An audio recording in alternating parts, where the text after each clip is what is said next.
अत्याचार विरोध में आप समस्त जानते गत डिसेम्बर 27 तारीख में नवनिर्माण युव छात्र संगठन अहिंसा हिसाब से जाइथिला मंत्री को ए विषय में कथबार्ता आलोचना करने जाइथिला किंतु मंत्री एते चतुर्बाजे कथा रखिले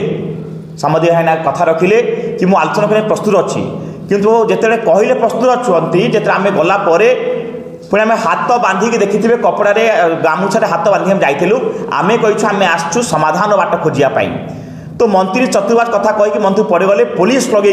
आमको उठे नहीं गले आम आज जो प्रेसमिट करचु ए प्रेसमिट मुख्य दाबी होची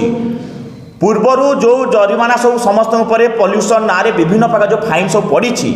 ये फाइन जी पड़ी ये फाइन को रद्द करने सहित सरकार जो लोक अत्याचार कर शोषण कर बंद करूँ आप समझ जानते वर्तमान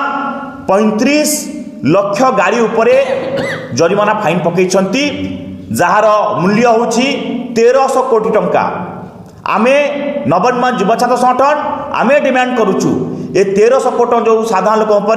जो शोषण कर फाइन पकई या रद्द करने सहित फाइन ना जोटे सरकार जोटे साधारण लोक नाली आखि देखा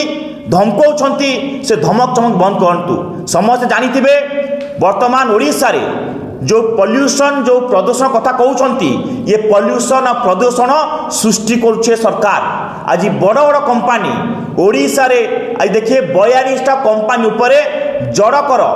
3797 कोटी टका पड़ी ताकू आदाय कर पाउ नाहंती आज माइनिंग उपरे 2700 कोटी टका पड़ी ताकू सरकार आदाय कर पाउ नाहंती बा ताकू जेल पठै पाउ नाहंती एवं ता सहित 10 वर्ष भितर आदानी अंबानी पर केतोटी बड़ कॉर्पोरेट कंपनी को पाखापाखि 16.5 लाख कोटी टंका ऋण छाड़ करछंती आज 1300 कोटी टंका कौन जे जो जनसाधारण उपर कौन छाड़ करें ना यही प्रश्न को लेकिन आज हूँ 30 तारीख जनवरी 14 तारीख सुधा जदि सरकार ये फाइन जो हिसाब रे